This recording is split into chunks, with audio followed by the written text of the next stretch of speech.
Hello people, welcome to miles and smiles.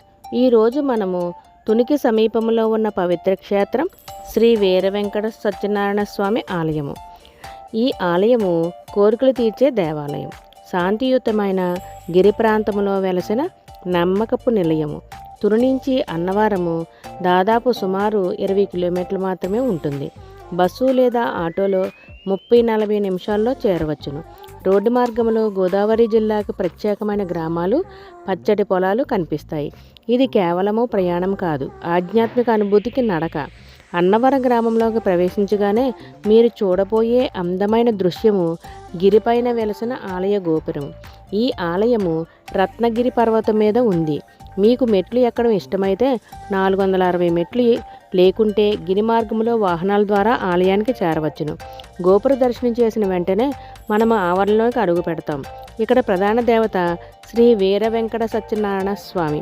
ఈ స్వామివారు శ్రీ మహావిష్ణువు యొక్క సత్యనారాయణ స్వరూపమని నమ్మకము. ఇక్కడ విశిష్టత, స్వామివారు శ్రీ లక్ష్మీదేవితో కలిసిమెలిసి ఉంటారు.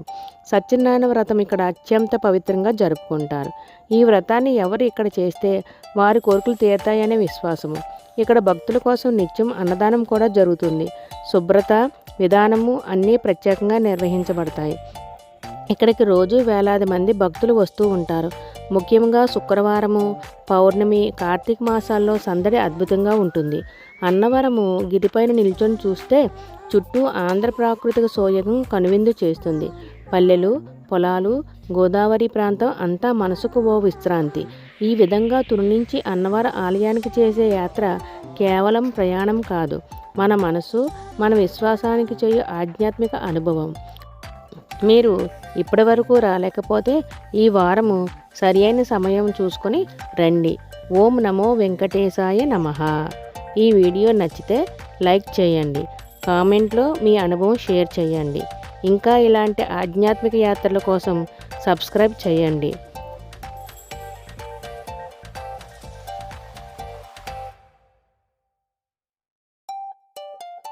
Thank you for watching.